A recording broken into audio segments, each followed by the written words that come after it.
Imagine being invited to a luxurious mansion deep in the woods, a place so grand it seemed unreal, only to discover it wasn't just the mansion's beauty that would leave you breathless.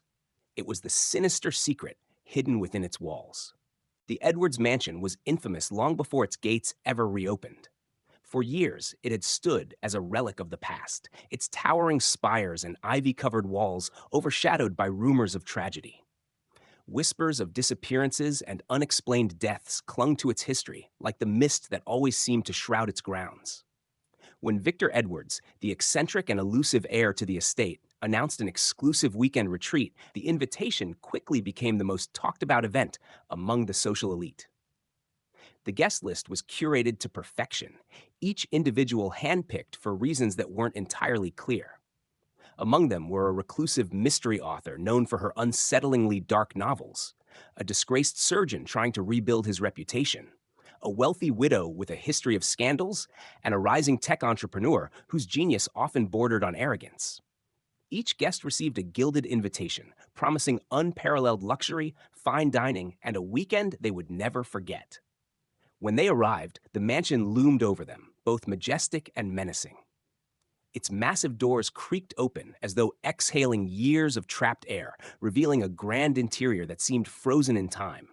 Chandeliers sparkled overhead, casting flickering light on ornate paintings that seemed to follow the guests with their eyes. As the group was shown to their rooms, the atmosphere was thick with unease, though no one dared to voice it.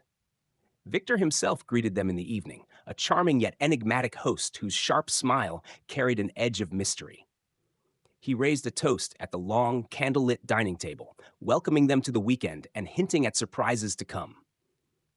The meal was exquisite, the wine flowing freely, and for a brief moment, the tension among the guests seemed to ease. But as the night deepened, the mansion began to reveal its true nature. Whispers echoed through the halls, though no one was speaking.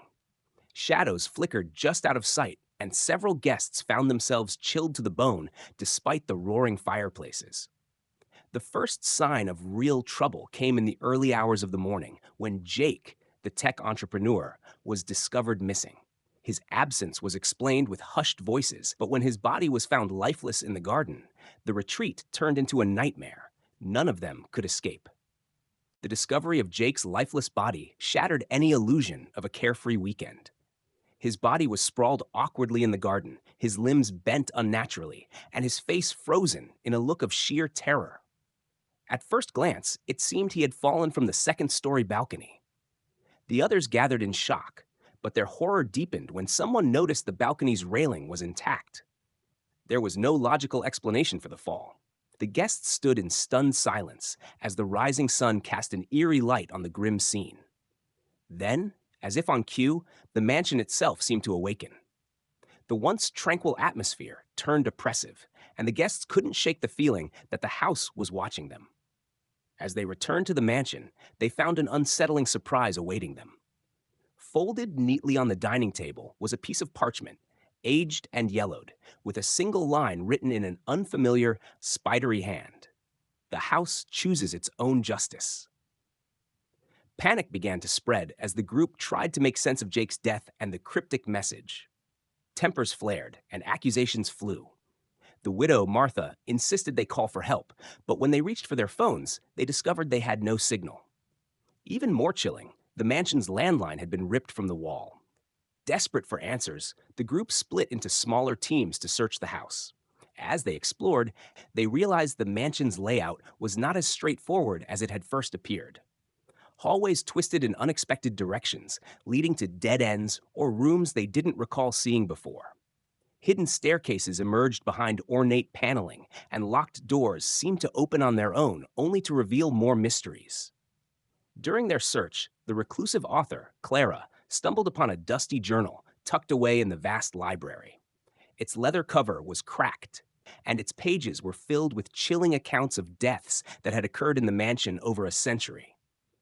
The journal claimed the house itself was cursed, bound by some dark force that sought vengeance on those who harbored secrets. Clara tried to dismiss it as fiction, but as the lights flickered ominously and the air grew heavy, it became harder to deny that something sinister was at play. The house wasn't just cursed, it seemed to be alive. The growing sense of dread turned into outright terror when the next victim was found. Dr. Alan Foster, the disgraced surgeon, had ventured alone into the wine cellar, claiming he needed space to clear his head.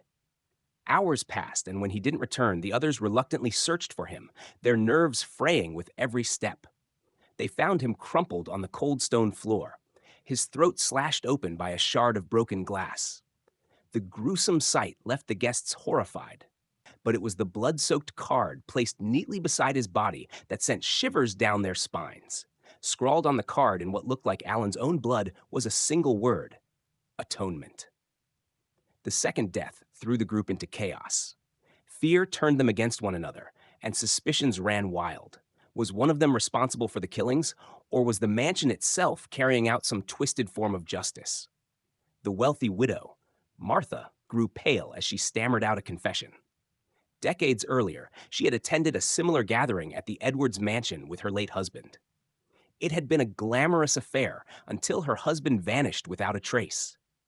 She admitted she had never told anyone about that weekend, desperate to bury the memory. Her revelation sent shockwaves through the group, confirming their worst fears. This wasn't the first time the mansion had claimed lives. As tensions escalated, Victor reappeared, disheveled and frantic, babbling about visions and voices that wouldn't leave him alone. He claimed the mansion was alive, feeding on the guilt and sins of those who entered its walls.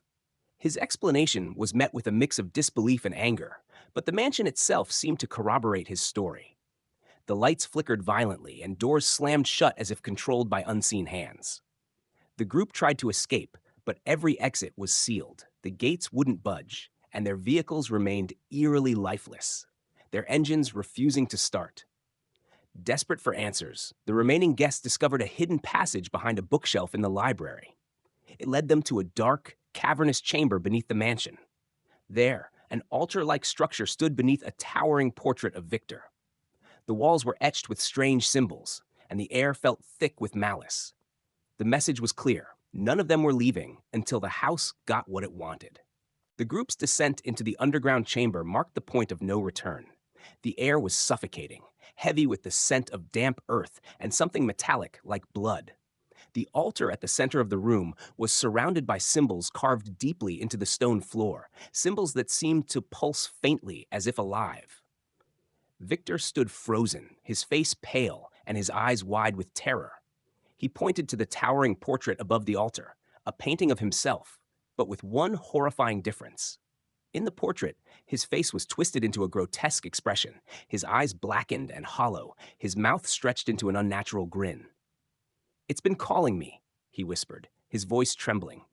"It said it needs justice. It promised to let me go if I brought you here." The room erupted into chaos as the others turned on Victor, accusing him of orchestrating the nightmare. He fell to his knees, sobbing and pleading, insisting that he'd been manipulated by the mansion. But his confession didn't absolve him. It only deepened their despair. Clara, the reclusive author, clutched the journal she'd found earlier, her hands shaking as she flipped through its pages. The entries told of previous gatherings like theirs, where the mansion had lured in groups of people with dark pasts. The house didn't just kill, it judged, and it demanded a price for every sin. The guests began turning on each other, that's paranoia consuming them. Secrets spilled in the frenzy. The young widow, Martha, admitted to a hidden affair during her marriage, an infidelity that had led to her husband's mysterious disappearance. Another guest confessed to embezzling from a charity. Each revelation seemed to stir the mansion, its walls groaning as if it were feeding off their guilt. The flickering lights grew dimmer, casting eerie shadows that moved independently of the group. Suddenly, the ground beneath them shook violently, and a deafening roar echoed through the chamber. Flames erupted from the altar, consuming Victor in an instant. His screams were brief, swallowed by the inferno as his body turned to ash. The remaining guests fled the chamber, their survival instincts overriding any attempt to think rationally. But the mansion wouldn't let them go so easily. Doors slammed shut behind them, hallways twisted into labyrinths, and the groaning of the walls grew louder, almost as if the house was laughing. By the time they made it back upstairs, only a few remained. The realization sank in. The mansion was not just cursed, it was sentencing them. one by one. By the time rescue workers found Martha wandering in the woods 3 days later, she was barely recognizable. Her once elegant appearance was reduced to a disheveled and haunted shell. She muttered incoherently about the house, her words fractured and fragmented. Authorities, skeptical of her claims, pressed her for answers, but all she could offer were glimpses of what had transpired. Her account painted a horrifying picture of betrayal, supernatural vengeance, and a house that seemed alive with malice.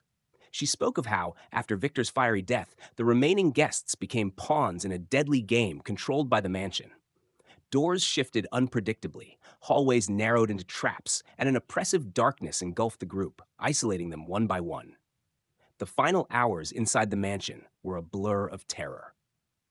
Martha described a chilling presence that stalked them through the halls, a shadowy figure with glowing eyes that seemed to materialize from the walls themselves. The house no longer waited for confessions. It took what it wanted. One guest disappeared without a sound, leaving behind only a bloody handprint smeared across a mirror. Another was found strangled by the mansion's heavy drapes, her body hanging lifelessly in the dining room. Martha recalled running through the house, her screams echoing back at her as though the walls were mocking her desperation. At some point, she found herself in the library, the journal still clutched in her trembling hands. As she flipped through its pages, she noticed that the names of the guests, including hers, had appeared, written in the same spidery handwriting as the cryptic notes they'd found earlier. Beside each name, a single word was scrawled: guilty. One by one, the names were crossed out as her companions met their fates. Her own name was the only one left unmarked. But why? Had she been spared? Or was the house merely biding its time? When dawn broke, Martha finally found an exit, a door that hadn't been there before. Stumbling through it, she fled into the woods, the mansion's towering silhouette disappearing behind her. But even in freedom, the curse seemed to linger. Back home, she began noticing symbols from the mansion etched faintly into her walls and mirrors. Her dreams were consumed by the voice of the house, whispering her name and beckoning her to return. Martha survived, but she wasn't free. The Edwards mansion had claimed its justice, and it wasn't finished with her yet.